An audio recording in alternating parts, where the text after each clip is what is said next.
네, 여러분들 안녕하세요. 평행장입니다. 지난 주말 동안 많은 일들이 있었죠. 그중 절반은 제가 예상하고 경고드렸었던 일들이었고, 나머지 절반은 제가 알지 못했고 다뤄드리지 못한 정보였습니다. 그래서 오늘은 이런 부분을 정리를 하고 아직 잔존해 있는 위험은 무엇이 있는지 말씀드리도록 할게요. 첫 번째 문제가 되는 것은 크로노스. 크립토닷컴은 어떻게 보면은 약간 지갑 형태나 지갑 형태의 거래소 둘 다 행위하는 거라고 보시면 되는데, 우리가 대충 아는 CEX는 이런 구조, 두나무에서 업비트를 경영을 하고 이런 식으로 내비치는 거고, 크립토닷컴은 약간 다르죠. 어찌 됐든 간에 크로노스가 이번 사태에서 정말 조용히 있어야 하는 타이밍에 게이트아이 쪽으로 이더리움을 대량 송금을 한 사실이 적발이 됐습니다. 그래서 그 량은 32만 이더에 해당하는 거고요. 해당 이슈는 게이트아이오에서도 또 크립토닷컴에서도 해명을 한 사실이 있지만, 팩트만 놓고 보면 32더가 게이트아이오로 간 건 사실이고, 또 그 시간이 게이트아이오의 지갑을 점검하고 약간 공시 형태로 나는 얼마나 보유하고 있어 이런 것을 공시를 하는 시간에 크립토닷컴에서 게이트아이로 넘어간 것은 사실이고요. 이에 따른 문제점이 제기된 것은 없지만 사람들의 불안감과 또 신뢰성을 많이 해친 그런 뉴스였다라는 판단이 듭니다. 특히나 크로노스, 이 크립토닷컴은 FTX랑 연관이 없다라고 볼 수가 없는 코인이고, 어떻게 보면 그냥 밀접한 연관을 갖고 있는 그런 서비스인데, 정말 이런 행위가 벌어졌고, 이 사실이 FTX에서 자금 인출이 나가고 또 이슈가 되는 것과 동시에 크로노스에서도 벌어지니까 사람들의 불안감을 하락은 막을 수 없었고, 이와 동시에 비트코인도 소폭 하락한 것을 여러분들 보실 수가 있을 겁니다. 그리고 해당 이슈는 아직까지는 완벽하게 해설이 안 되었다, 그렇게 좋은 이슈는 아니다라고 말씀을 드릴게요. 그리고 두 번째는 제가 지난주 목금 중으로 여러분들한테 말씀을 드렸었던 USDD의 문제입니다. 이 저스틴 선의 문제에 해당하는데, 이 트론의 트론다운은 USDD라는 스테이블 코인을 내놓았고요. 이 USDD의 1달러를 보존하기 위해서 좀 많은 일들을 행위하는데, 그중 가장 대표적인 것은 루나랑 같은 비슷한 구조로 돌아간다는 것입니다. 제가 일전에 말씀드렸던 것 같은데, 투자를 받고 그 코인을 펌핑을 시키는 약간 그런 성격을 갖고 있고, FTT는 이게 스테이블 코인이 아니라 거래소 토큰을 펌핑을 시켰지만, 루나 토큰 같은 경우 또 트론다오의 USDD 같은 경우에는 이 스테이블 코인을 1달러 패깅시키기 위해서 돌아갑니다. 1달러 패깅이 이번 사태로 인해서 무너졌었고, 사실 이번 하락에 좀 더 하락이 나왔던 건 사실이에요. 근데 왜 다시 반등이 나오느냐? 저는 아마 이런 소식 때문이 아닐까 합니다.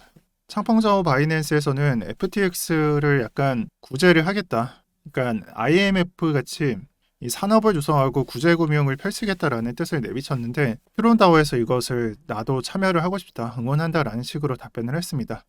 제가 보고 있는 시선은 사실 둘 다 중국인이라서 창펑자오가 저스틴 선을 품은 게 아닌가 라는 사람들의 시선이 존재하는 것 같고, 이러한 사람들의 시선과 저는 좀 다르게 보고 있는 것은, 같은 편은 아닐 것 같고, 사실 이전에는 같은 편이었지만 이번에는 창펑자오가 편을 들어주지 않을 가능성도 좀 높을 것 같다라고 생각을 합니다. 아마 이에 대한 답은 창펑자오가 사업단을 조성할 때 거기에 저스틴 선, 트론다오가 포함이 되어 있는지 확인하면 될 것 같습니다. 그래서 이 부분이 해결이 안 되면은 사실상 USDD 같은 코인은 정말 걱정할 게 정말 많을 것 같습니다. 그래서 이러한 것들이 풀리기 전까지는 또 사업단의 구성이 되고 확실하게 창펑자오 밑에 있다는 것이 확인이 된다면은 USDD에 대해서는 그다지 걱정할 부분이 없다라고 생각을 하지만, 그 반대로 창펑자오가 언급조차 없다면은 USDD의 행보가 대단히 우려되는 바입니다. 또 저 같은 경우에는 USDD 패깅에 문제가 있을 때 단순히 USDD, USDT 이 두 가지 LP 프로에 대해서 좀 걱정을 했었지만, 약간 전문가나 분석가들이 보고 있는 방향은 그 선에 내장되어 있는 TVR량 전체를 좀 보고 있는 경향이 있는 것 같습니다. USDD의 총량을 보고 있는 경향이 있는 것 같고요. 이 부분은 제가 문제 삼았던 것과는 좀 다른 부분이긴 한데, 접근법이 약간 루나의 UST 같이 좀 접근하고 있다라는 생각을 하고 있어요. 그래서 애초에 제가 예상했었던 충격과는 전혀 다른 규모다라고 말씀드리고 싶고요. 제가 봤을 때는 오히려 전반부에 말씀드렸던 크립토닷컴, 크로노스보다는 앞으로는 트론 쪽을 좀 유심히 봐야 되지 않겠나라고 저는 생각을 하고요. 둘 다 모르겠습니다. 사실 차트적으로 본다면은 저점을 크게 이탈시키고 반등이 나오는 차트가 둘 다 나오고 있는데, 저는 이 트론이 크게 반등을 하더라도 크로노스보다는 그렇게 좋게 보지는 않을 것 같습니다. 자, 그리고 예상할 수 있는 이슈 한 가지만 더 말씀을 드릴게요. 이전까지는 세럼, 오피, 매틱, 마스크, 샌드박스, 팬텀, 폴리곤 같은 이런 코인들을 조심을 해야 됐다면, 지금부터는 해커라고 지칭을 하고 있는, 뭐 일부의 사람들은 FTX의 내부자라고 알고 있는 특정 사람이 조종할 수 있는 이 지갑을 유심히 보셔야 됩니다. 지금 현재 여기 나와 있는 코인들 중에 여러분들이 아시는 거는 오미소고의 다음 버전 보바, 또 매틱, BNB, 세럼, 체인링크, 에이브 등이 있는데 지금 당장 문제가 되는 게 아니에요. 네, 여러분들이 아시다시피 여기에 있는 코인들은 대부분 그렇게 좋지 못한 결과를 보여주었습니다. 여기서 제가 어떤 말을 해야 될까요? 지금도 조심해야 된다라고 말을 해야 될까요? 아니요. 저는 그냥 손을 안 대셨으면 좋겠어요. 아까 말씀드렸던 코인들 외에도 좋은 코인들 많잖아요. 이더리움이 될 수 있으면 이더리움이 되는 거고, 뭐 아니면 다른 코인들도 많고요. 근데 왜 굳이 세럼이나 솔라나 같은 것들 내려갈 때 담고 있냐 이 말이죠. 아마 폴리곤 같은 이 차트를 보면서 내가 가진 뭐 세럼이나 아니면은 다른 코인들이 폴리곤 같이 반등이 오지 않을까라고 생각을 하는 경향이 있는 것 같은데 그다지 승수가 높지 않다라고 생각을 합니다. 그리고 그게 로또 맞아서 반등이 나오더라도 저는 그렇게 좋은 매매라고는 생각하지 않습니다. 그래서 앞으로 여러분들이 조심해야 되는 것들은 여기까지만 말씀드리겠고, 늘 강조드리듯이 하락이 펼쳐지기 전에는 대비를 하세요. 대비. 제가 늘 말씀드리긴 하는데 댓글들을 보면은 항상 여기쯤에서 매도해야 되냐라고 말씀하세요. 근데 저는 그에 대한 답변을 드리기가 싫은 게 항상 그 직전이나 그 전에 좀 경고를 드리잖아요. 그래서 좀 대비를 하셨으면 좋겠어요. 이미 지나간 일에 뭘 그렇게 말을 하냐. 여러분들, 이 미래 있죠. 여러분들이 매매하시는 이 미래. 이 미래에는 지금까지 겪었던 일들을 매번 반복을 합니다. 상승장 때도 똑같고요. 하락장 때도 똑같은 일들이 반복이 돼요. 그리고 여전히 설거지 되는 것들은 설거지를 시키고, 존버를 하는 사람들은 존버를 할 것이고, 매매를 하는 사람들은 매매를 할 거예요. 제가 예전에 이런 말씀을 드렸던 것 같아요. 이 상승장 안에서 수익을 먹고 피해가 덜 했던 사람들은 사실상 어떻게 보면은 학습 능력이 좋은 사람이거나 아니면 이 장을 경험했던 사람이다라고 말씀을 드렸어요. 그럼 똑같이 봐야 되는 게 여기서 손해를 입고 정말 값비싸게 교육을 받았다면은, 그리고 그 충격이 정말 내재가 되어 있다면은 이 앞으로 미래에 펼쳐지는 장 있죠. 거기서는 반복된 행동을 보여주시면 안 돼요. 저는 딱 여기까지만 말씀드릴게요. 그 다음에 앞으로 비트코인 차트 분석하도록 하겠습니다. 저 같은 경우에는 저점을 내릴 때 RSI가 리버싱 되는 구역을 좀 찾고 있습니다. 그래서 이번 하락에 좀 저점을 뚫어주고 그 다음에 RSI가 리버싱 되는 구역을 좀 기대를 하면서 좀 리버싱을 좀 관찰하고 싶었는데 저점을 내려주지는 않았습니다. 자, 그렇다면은 저는 여기서 할 수 있는 건 두 가지라고 생각을 해요. 저점을 기다리는 게 첫 번째고 횡보 아이디어를 생각을 하는 게 두 번째예요. 하락이 발생하고 횡보를 한다라는 것은 솔직히 말씀드려서 상승보다는 하락의 가능성을 생각하는 사람들이 많습니다. 하지만 우리가 하락에서 상승으로 바뀔 때는 횡보 다음에 상승이 나온다라는 것을 알고 있고, 지금 그리고 있는 주 시나리오를 벗어나는 시나리오가 될 수 있는 것은 이번에 해당합니다. 거의 유일한 시나리오라고 보셔도 좋아요. 그럼 무작정 횡보를 한다라는 것이 과연 상승을 만들어 줄까라는 것을 생각해 볼 필요가 있겠죠. 저는 이렇게 정리를 하고 싶어요. 제가 지난주에 말씀드렸던 게 하락 이후에 저항이 나오는 구간은 4시간 봉상 21선과 연관이 되어 있다고 말씀을 드렸어요. 근데 횡보장에서는 그게 안 맞는다라고 말씀드렸었죠. 그런 의미에 있어서 지금까지는 정말 정확하게 하락장을 준수한 차트예요. 21선 위로 올라가는 차트가 있었나요? 없었죠. 근데 지금 현재 21선을 건들고 저항을 맞고 있죠. 이 말은 내가 이 구간은 횡보장 테스트를 할 거야. 만약에 21선 위에서 캔들이 만들어지고 뭐 왔다 갔다 하면은 이거는 횡보다 라고 말을 해주는 것과 같습니다. 오해하시면 안 되는 게 횡보 만들어진다고 해서 반드시 상승 나오는 건 아니고요. 또 저점을 안 뚫는 것도 아니에요. 근데 차트를 분석을 하실 때 여기서는 하락장이었다라고 말을 할 수 있지만 횡보가 나오면은 횡보장이다라고 정리를 할 수가 있는 거고요. 그렇게 된다면 또 거래량을 분석을 해야겠죠. 이 거래량이 언제 끝나는지. 정말 낮은 거래 대금에서 끝날 것이고 그때부터 새로운 추세가 나오겠죠. 그 추세 방향성대로 해석을 하셔야 돼요. 그래서 또 좀 약간 질문이 있을 것 같은데, 그래서 위로 가냐고 아래로 가냐고 물어보지 마시고 횡보가 나오면은 이 거래량이 줄어들고 추세가 바뀔 때, 제가 적어도 추세는 구분을 해드렸잖아요. 횡보 추세가 나오는 조건, 만약에 횡보로 바뀌게 되고 그 추세가 어디론가 역전이 될 때 그 방향성을 보고 매매를 하세요. 만약에 저점 이탈 없이 횡보를 하게 되면은 이게 아마 이번 주 숙제일 것 같다라고 생각을 합니다. 또 좀 전체적인 그림에서 한 가지만 말씀을 드릴게요. 하락장이 나왔는데 저점을 계속 내리고 있었어요. 근데 이 저점을 내리는 공간에서 거래 대금을 자세히 보시면요. 저점을 늘릴 때 줄어들었나요? 늘어났나요? 커졌죠. 그죠? 이게 지금 선물 시장이라서 자세히 안 나오는데 현물 시장을 보면 명확히 나와 있어요. 너무 이쁘게 그냥 이런 식으로 올라간 걸 알 수가 있죠. 그죠? 저는 여기서 정확한 거 하나만 말씀을 드릴게요.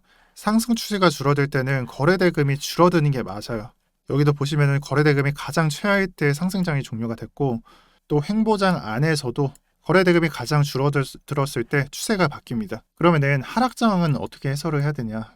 제가 방향성이 되게 애매모호하다라고 말씀을 드렸어요. 가장 정석적인 게 이런 식으로 종료를 하고 여기서 추세가 끝나고 새로운 추세가 만들어지는 게 있고 근데 가장 최고값을 내고 끝나는 것도 있다라고 말씀을 드렸어요. 그러면은 방향성이 두 가지잖아요. 가장 최하일 때도 끝나고 가장 최고일 때도 끝나고 이런 거는 정말 눈에 볼 수 있는 것만 확인을 하시는 게 좋습니다. 그래서 아까 4시간 봉상 RSI 패턴으로 좀 보면서 같이 볼만한 거 하나만 말씀을 드릴게요. 우리가 기다리고 있는 이 저점을 붕괴시키고 상승 다이버전스가 나와줄 때 한 번 더 확인을 해줄 수 있는 것, 저점 터리를 한 번 더 확인을 해줄 수 있는 거는 일봉상 거래대금에서 저점을 내릴 때 거래대금이 만약 줄어든다? 이거는 다른 거 볼 필요가 없어요. 지금의 하락 추세가 끝난다는 것을 명시하는 것과 같아요. 그 추세가 횡보한 다음에 상승을 하든 아니면 저점을 올리면서 상승을 하든 그 추세는 거기서 끝나게 되어 있습니다. 단지 우리가 알 수 없는 것은 저점을 몇 번 뭉갤지를 모른다는 것인데 저는 한 3번만 확인을 하면은 이거는 거의 다 답이 나와 있다라고 생각을 할 거예요. 즉 하락 추세가 종결되는 것으로 저는 나와 있다라고 생각을 할 거예요. 3번까지는 아니고 보통 여기서 끝나게 되죠. 그래서 제가 보고 있는 그림이 이와 같고요. 아마 이 그림은 이번 주가 아니라 11월 안으로 좀 해답을 얻어야 되는 그런 장일 것 같습니다. 그래서 혹여나 횡보를 할 때도 당황하지 마시고 횡보장이 언제 끝나는지를 확인을 하시고 하락장이 나오게 된다면 거래대금이나 RSI 리버싱을 보세요. 둘 다 보면 더욱 좋습니다. 그래서 오늘 비트코인 분석은 여기까지 하겠습니다. 요즘 비트코인 추세를 보거나 아니면은 커뮤니티나 유튜브를 보면은 사실 언론에서 공포를 말을 하고 댓글에서도 막 사기다라는 말이 나오고 사람들은 사기꾼들이다 먹을 만큼 먹었으면 튀어라 이런 말들이 떠들고 있죠. 저는 이런 걸 보면서 사실 비트코인 캐시가 좀 생각이 났었어요. 무슨 또 거의 그냥 고조선 얘기를 하냐 싶겠지만 한 번만 들어보세요. 제가 본격적으로 투자를 한 게 18년도 말 거의 저점 확인할 때 이때쯤 시작을 했다라고 말씀드렸잖아요. 정확히 기억은 안 나지만 이 장안에서 시작을 했었고 지금 대중들의 반응이 비트코인 캐시가 하드포크로 인해서 BSV 등으로 나뉠 때 우지한하고 싸우고 막 그런 일들이 발생을 했을 때 그때 나왔던 반응하고 그렇게 다를 바가 없고 너무 비슷하게 흘러가는 게 아닌가라는 생각을 합니다. 그래서 제가 드리고 싶은 말은 지금이 사실 하락장이고 저점을 붕괴시키고 사람들한테 공포 주고 좌절 주는 건 맞아요. 근데 제가 여러분들한테 지난 3개월 동안 거의 매수하라는 말을 안 드렸던 것 같아요. 그나마 유일하게 좀 매수를 좀 권해드렸던 장은 이 장이었던 것 같고 이 장을 제외한다면 한 3개월 정도 매수를 권해드리지 않고 그냥 현금을 좀 충분히 들고 있었는데 제가 봤을 때 이 그림은 곧 하락장이 끝나는 그림 수순을 밟아간다라고 생각을 합니다. 또 그런 장 안에서는 정말 지칠 거예요. 또 수익을 낼 수 없다라고 생각을 할 거예요. 옛날에 생각을 해보세요. 내가 이만큼 벌었으니까 평생이라고 생각을 했죠. 하락장이 벌어지니까 이만큼 내가 잃었으니까 나는 투자로 돈을 벌 수 없다라고 생각을 하죠. 그럼 어떻게 해야 돼요? 환희에 젖었을 때는 팔아야 되고 공포로 진짜 찌들고 진짜 언론에서 말하듯이 이건 진짜 다 사기다라고 말을 할 때 슬슬 매수 준비를 해야 됩니다. 제가 봤을 때 그 그림이 얼마 남지 않았어요. 제가 비트코인 유튜버라서 하는 말이 아니에요. 제가 보는 대중들의 느낌이 거의 마무리를 향해 가고 있다라고 말씀을 드리는 겁니다. 또 오늘 썸네일에는 앨런 머스크가 등장을 하는데 앨런 머스크도 이렇게 말을 합니다. 비트코인은 괜찮겠지만 아마 이 빙하기라고 하는 윈터가 길게 표출이 될 것이다 라고 말을 하고 있어요. 그래서 앨런 머스크가 말을 하고 있는 빙하기가 아마 이런 부분을 말하고 있는 게 아닐까 합니다. 그리고 제가 제시해드리는 이 암흑기, 이 빙하기에서는 저는 제가 애초에 제시해드렸었던 약세장 상승을 먹는 그런 전략대로 가는 게 가장 최선이다라고 생각을 합니다. 그게 정말 잘 대응을 해서 한 200%, 300%를 먹든 아니면 한 100%에서 한 150%를 먹든지 간에 저점을 반드시 기다리세요. 저 진짜 반년 동안 이런 말씀을 드린 적이 몇 없습니다. 기회 오고 있고 여러분들 이 기회 잘 잡으시길 바랍니다. 네, 그리고 이 빙하기 장안에서 혼자 매매하지 마시고요. 저희 외시투자그룹에서는 무료 선물방을 운영 중에 있고 소통방 형태로 운영 중에 있기 때문에 제 동영상을 보시는 분들은 웬만하면 소통방에 입장하시고 같이 얘기를 하면서 좀 매매하셨으면 좋겠습니다. 네, 오늘 영상 여기까지 하겠습니다. 시청 감사드립니다.